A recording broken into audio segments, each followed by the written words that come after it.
Là, nous sommes sans filtre. On va commencer par la situation internationale parce qu'hier, Poutine a parlé.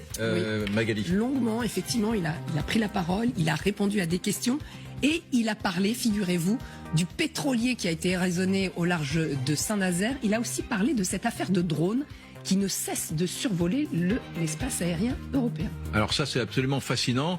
Il a été interviewé sur le sujet lors de cette conférence de Waldheim. Et alors là, c'est très intéressant. Vladimir Poutine, on découvre Vladimir Poutine, un, qui a de l'humour, deux, qui a de l'humour à nos dépens, puisqu'il se fout carrément de nous et de l'Europe sur ces drones qui survolent nos pays européens. Écoutez Poutine.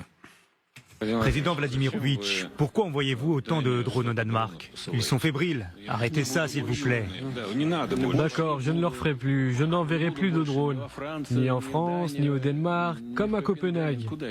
Où est-ce qu'il y en a eu d'autres? Ah oui, et ni à Lisbonne. Ouais.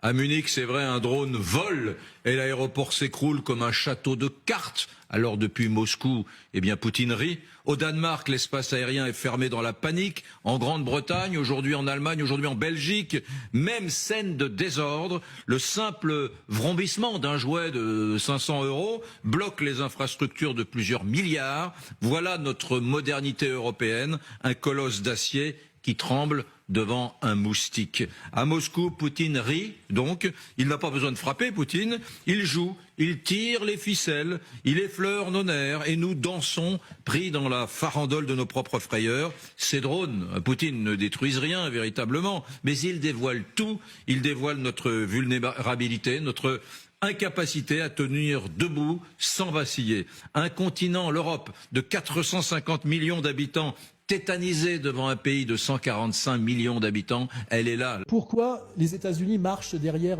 Israël? Il y a ce qu'on appelle la puissance de l'EPAC, c'est-à-dire la puissance d'argent des juifs les plus riches américains qui dominent la politique par le financement et donc la corruption pour que les sénateurs américains obéissent à Israël. Donc ça, c'est un travail de corruption qui est indiscutable. Ça s'appelle la puissance de l'EPAC aux États-Unis. Depuis des années, les Américains mènent une politique au Moyen-Orient et au Proche-Orient qui est contraire aux intérêts américains et qui ne s'explique que par une soumission aux intérêts israéliens. Il y a la corruption par l'argent, donc ça c'est l'EPAC, mais il y a une autre dimension qui est religieuse, c'est ce qu'on appelle les évangélistes américains, ce qu'on appelle les chrétiens sionistes. C'est-à-dire qu'aux États-Unis, il y a des prédicateurs d'une branche du protestantisme qui prétendent que théologiquement, le Christ exige des chrétiens qu'ils suivent inconditionnellement Israël. La tête de la fusée, c'est l'EPAC, donc ce sont des riches juifs qui achètent le Congrès par de la corruption. Et le deuxième étage de la fusée, c'est ces 20 millions de militants chrétiens sionistes qui disent Dieu nous obéit.